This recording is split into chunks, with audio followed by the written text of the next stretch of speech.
Durante toda la antigüedad clásica, la idea acerca de qué era la magia se hallaba completamente ligada a las fuerzas negativas atribuidas a los pueblos enemigos.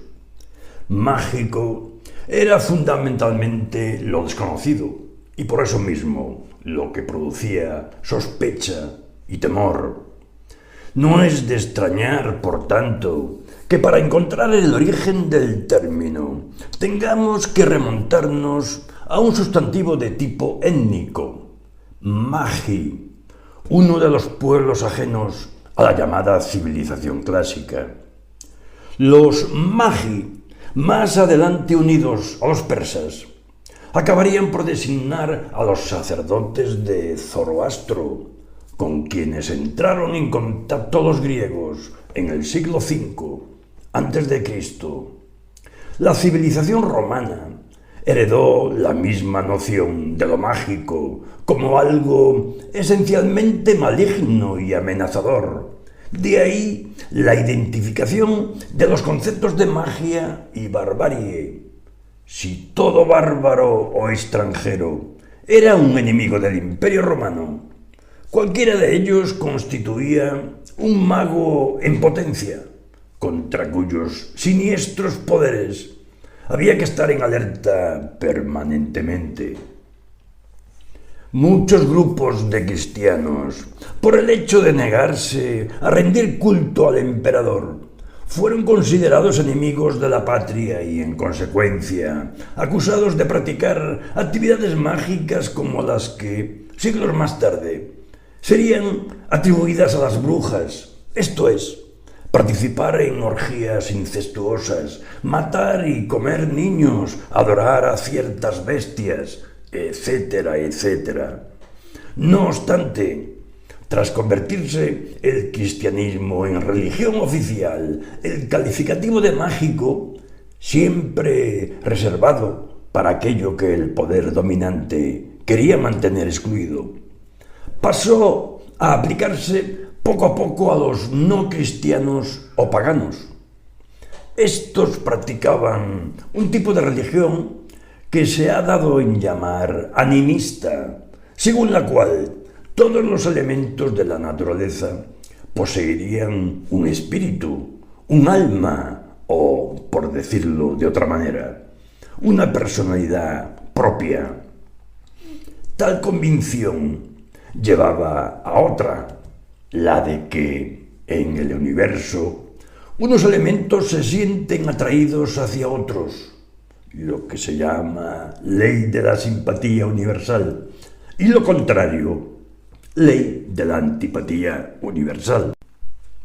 Conociendo las propiedades de cada elemento, podía, pues, intervenirse en el devenir natural, ya fuera asociando lo que de antemano se sabía compatible o separando lo definitivamente irreconciliable. En cualquier caso, la idea de que se podía actuar contra los males se hallaba en las antípodas de la resignación y la confianza pasivas en el Dios justo de los cristianos. El incipiente cristianismo, básicamente monoteísta y pasivo, chocaba profundamente con el paganismo, politeísta y activo, de la mayoría de la población, especialmente de la rural. No en vano, el término paganismo derivaba del latín pagus o aldea, en oposición al cristianismo, que se había difundido primero en las ciudades.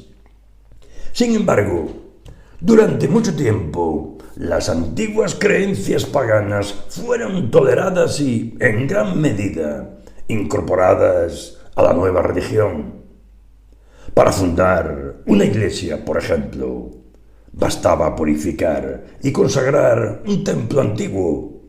Si la costumbre de sacrificar animales se hallaba muy arraigada en la zona, en vez de suprimirla, se transformaba en un banquete en honor al santo mártir al que la nueva iglesia se encomendaba. En general, nada de lo sagrado ya existente era destruido. Los viejos ídolos, árboles, fuentes o cuevas, simplemente volvían a rociarse con agua bendita. El espacio y el tiempo sagrados no variaban, manteniéndose los mismos lugares de devoción e incluso las mismas fechas de las festividades principales. Dicha situación inicial fue derivando a medida que el poder de la Iglesia se iba afianzando hacia una progresiva intolerancia. Si en un principio todo podía volverse a sacralizar, siendo por tanto aceptado e incluido en los nuevos presupuestos, aquellos espíritus de la naturaleza que poblaban los bosques y los ríos poco a poco empezaron a ser vistos como competidores y a considerarse demonios malignos. Si en un principio tan solo se habían condenado como mágicas las actividades que escondían un propósito negativo, ahora cualquier expresión cultural situada al margen del discurso oficial iba a convertirse en una ofensa capital para el Dios de los cristianos.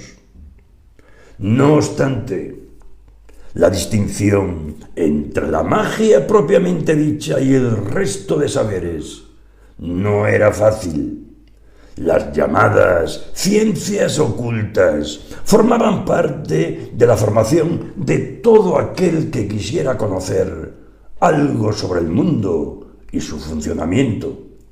De ahí la extensión del concepto de magia natural como una disciplina más dentro de los estudios académicos de las recién creadas universidades